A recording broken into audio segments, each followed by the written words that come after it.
नमस्कार, जय हिंद, जय बिहार। मैं हूं आप सबका दोस्त वकील सह पत्रकार एसके पंकज। मनीष कश्यप के बारे में एक बहुत ही अच्छी खबर, एक बहुत ही अच्छी बातें जो है वो जमीनी स्तर पर चलनी शुरू हो गई है। दरअसल बात यह है कि बिहार के सीएम बनने का रास्ता एक आम आदमी और एक गरीब का जो सीएम बनने का रास्ता होता है वो सांसद चुनाव से शुरू होता है। देखा यह गया कि जब भी कोई गरीब का बेटा ज्यादातर अगर कम उम्र में यानी 28-29 साल में अगर कोई राजनीति में एक बड़ा नाम और बड़ा चेहरा बन करके उभरने की कोशिश करता है तो वह व्यक्ति सबसे पहले सांसद बनता है, उसके बाद में फिर विधायक,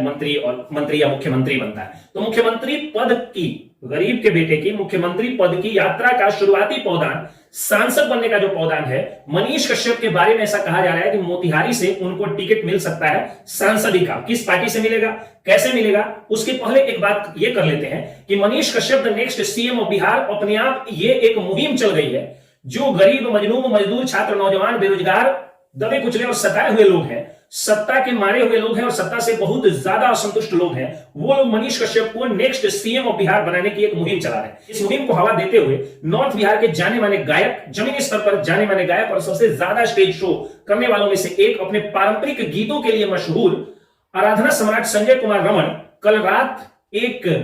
अपने लाइव सेशन में मनीष कश्यप को नेक्स्ट सीएम बनाने की बात करते नजर आए। भोजपुरी उपहार नाम से उनका पेज है, उसी पर वो हर रात लाइव आते हैं और उसमें वो पुरजोर तरीके से सत्ता की खामियां गिनाते नजर आए, बिहारियों के दर्द को गिनाते नजर आए, बिहार के कष्ट को गिनाते नजर आए और उन सबका इलाज और उपाय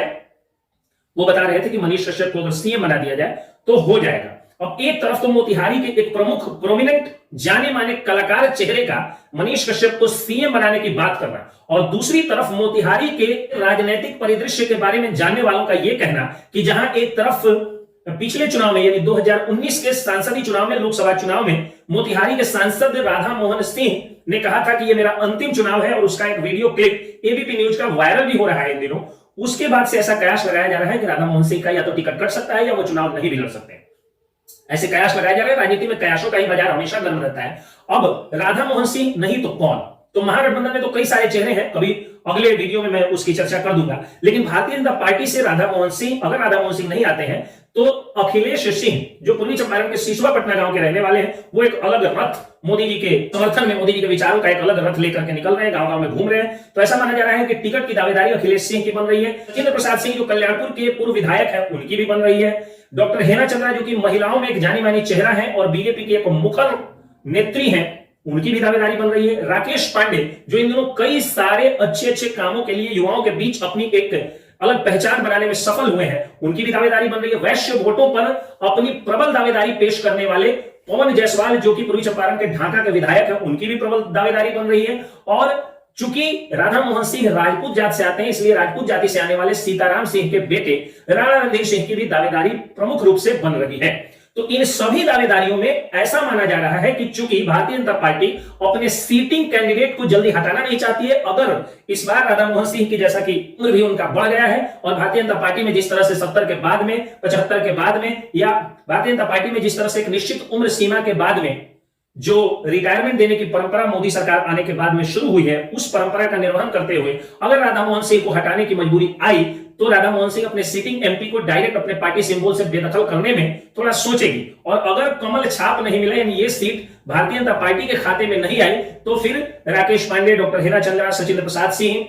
राणा रणधीर सिंह, पवन जायसवाल, अखिलेश सिंह जैसे दिग्गज सामाजिक रूप से अच्छी छवि रखने वाले नेताओं और नेत्रियों के भाग्य में सांसदी का चुनाव इस बार लड़ना नहीं भी हो सकता है। माना जा रहा है कि उपेंद्र कुशवाहा या कोई भी गठबंधन की पार्टी को मोतिहारी की सीट मिल सकती है और गठबंधन पार्टी में मनीष कश्यप को टिकट मिलने की पुरजोर चर्चा है, क्योंकि सभी लोग जानते हैं कि पार्टी स्तर पर भले ही मनीष कश्यप या उनके परिवार का कोई व्यक्ति टिकट मांगने की रेस में खड़ा नहीं है, कोई प्रोफाइल भी नहीं बनाया है, बायोडाटा भी नहीं बनाया है, कोई रिज्यूमे भी नहीं बनाया, लेकिन मनीष कश्यप को जनता चाहती है। इन दिनों बहुत सारे पत्रकार जब उतरे ग्राउंड रिपोर्टिंग करने के लिए तो लोगों से पूछते हुए नजर आ रहे थे कि आपका सांसद के रूप में आप किसे देखना चाहते हैं। लोगों ने एक स्वर से कहा, न भाजपा, न कांग्रेस, न राधा मोहन सिंह, न कोई और, हमें सांसद चाहिए सिर्फ और सिर्फ मनीष कश्यप। तो मोतिहारी से मनीष कश्यप के चुनाव लड़ने की चर्चा पुरजोर है। मनीष कश्यप के चुनावी दावेदारी को प्रबल करने के लिए एक और पॉइंट यह है कि कई लोगों का मानना है कि मनीष कश्यप भूमिहार जाति से आते हैं और मोतिहारी जो लोकसभा क्षेत्र है वह भूमिहार बहुल क्षेत्र है, क्योंकि बाहर से आकर के, जहानाबाद से आकर के और अखिलेश सिंह यहां के सांसद बन गए थे राधा मोहन सिंह को हरा करके। वैसे में अगर मनीष कश्यप जैसा अगर भूमिहार जाति से आने वाला कोई युवा प्रखर पत्रकार, एक क्रांतिकारी विचारधारा और महागठबंधन की सत्ता का सताया हुआ नौजवान अगर आकर के चुनाव लड़ता है मोतिहारी से, तो लोग बम्पर वोट देंगे। ऐसे में चर्चा हो रही है कि अगर यह सीट भारतीय जनता पार्टी के खाते में न जाकर के अपने गठबंधन के साथियों के खाते में जाएगी तो मनीष कश्यप यहां से चुनाव लड़ सकते हैं, उनको टिकट मिल सकता है। हालांकि मैं व्यक्तिगत रूप से एक वकील के तौर पर जब मनीष कश्यप से पटना के सिविल कोर्ट में मिला था तो उन्होंने इन सारे कयासों को खारिज करते हुए कहा था कि मेरा कोई प्लान नहीं है मोतिहारी या बेतिया कहीं से भी चुनाव लड़ने का। तो मोतिहारी से चुनाव लड़ने का भले ही उनका कोई प्लान न हो, लेकिन जिस तरह से जनता पार्टी अध्यक्षों के पास जा रही है, पार्टी कार्यालयों के इर्द गिर्द जनता जो है वो मंडरा रही है और पार्टी के जितने भी नेता मिल रहे हैं, जनता और गांव गरीब लोग, छात्र, नौजवान लोग, बेरोजगार लोग कह रहे हैं कि मनीष कश्यप को ही मोतिहारी से टिकट मिले। ऐसे में ये सोचा जा सकता है कि मनीष कश्यप को सांसदी का टिकट मिल सकता है। और अगर एक बार मनीष कश्यप मोतिहारी में सांसद बन गए तो और उनको अगर टिकट मिल गया तो सांसद बनना उनका एकदम श्योर इसलिए भी हो जाएगा क्योंकि एक तो मोतिहारी भूमिहार बहुल क्षेत्र, दूसरा मनीष कश्यप का कोई जाति नहीं जानता है, क्योंकि मनीष कश्यप को चाहने वाले ज्यादातर दलित लोग हैं, अल्पसंख्यक लोग हैं, अकलियत लोग हैं, पिछड़े लोग हैं, अति पिछड़े लोग हैं। यानी मनीष कश्यप इकलौता शख्स है जिसके बारे में कहा जाता है कि उनमें जातिवाद है ही नहीं।